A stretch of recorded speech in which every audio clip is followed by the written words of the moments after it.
Thank you for joining me for today, the Daily Bread Bible Study, here for day 289 for Thursday, October 15th, 2020, focusing on Mark chapters 8 and 9. We see today Jesus reveals what the Messiah is about, while the disciples struggle to grasp this heavenly kingdom. In Mark 8, after a meaningful meeting with the Syrophoenician woman, Jesus expresses compassion for Gentiles. Jesus wants to feed them, and it should be noted here in the feeding of the 4,000 that the disciples do not say it cannot be done, but rather they set up Jesus' miracle by saying, "From where is one able to satisfy this people with food, with bread?" We as the reader can expect that Jesus will satisfy the crowd spiritually. Jesus reminds us in Matthew 4, verse 4, "It is written, one does not live by bread alone, but by every word that comes from the mouth of God." Yet in this meal of abundance, Jesus reveals God will also give us this day our daily bread. And even Gentiles receive God's abundance. God is from where we receive enough bread. The source is God. This is not quite manna from heaven, but it is another miraculous provision from God in the wilderness. So your mind can travel back and go into those images of Moses and manna being provided by God in the wilderness. Ironically, the Pharisees, who just missed the feeding of the 4,000, demand a sign from Jesus.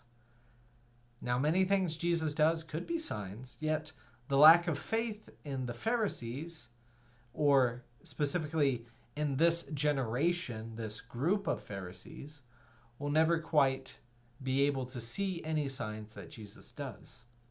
Matthew and Luke mention the sign of Jonah, but Mark just skips that and says no sign will be given. Jesus again travels by boat with his disciples, and they start to feel hungry. When Jesus speaks of the yeast of the Pharisees and the yeast of Herod, the disciples become preoccupied with their lack of bread. Jesus reminds them, one, he's not talking about bread, but two, that God provides for their every need, and then wonders when they will understand this point and what the kingdom of God is about. Now Jesus then heals a blind man and uses two actions to restore his sight. We see that after the first action, the man says, "I can see people, but they look like trees walking." This man is ultimately healed after Jesus performs his second action. Maybe this in some ways parallels Peter, and how Peter has kind of this blurry vision of the Messiah who might look like trees to him. I say this to mean that Peter correctly understands that Jesus is the Messiah, but Peter does not get that the Messiah will undergo suffering and die and be crucified and rise. Peter cannot see that clearly.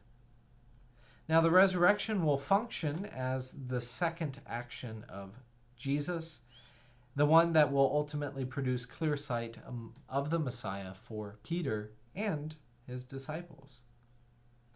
Jesus rebukes Peter and also rebukes anyone who is not willing to, in Mark 8:43, deny themselves, take up their cross, and follow me.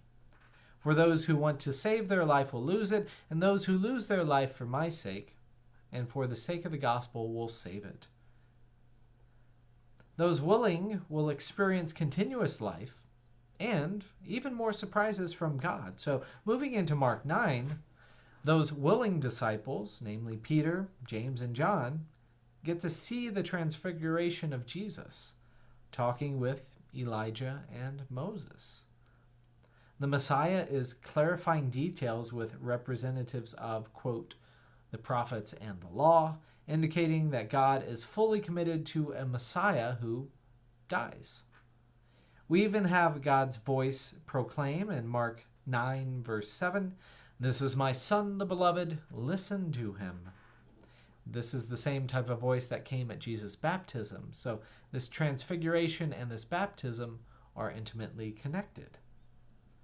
Jesus then explains that Elijah has already come, namely in the form of John the Baptist, who was killed, and that in Mark 9:13, they did to him whatever they pleased, as it is written about him. Now, going back to the full 12 disciples, the apostles, Jesus sees his disciples unable to heal a boy with an unclean spirit. Jesus laments about the lack of faith, while the boy's father faithfully proclaims, "I believe, help my unbelief." That's ultimately what we say, right? We are people who want to be faithful to God, who want to listen and to hear God's voice in our lives and to do it readily and quickly.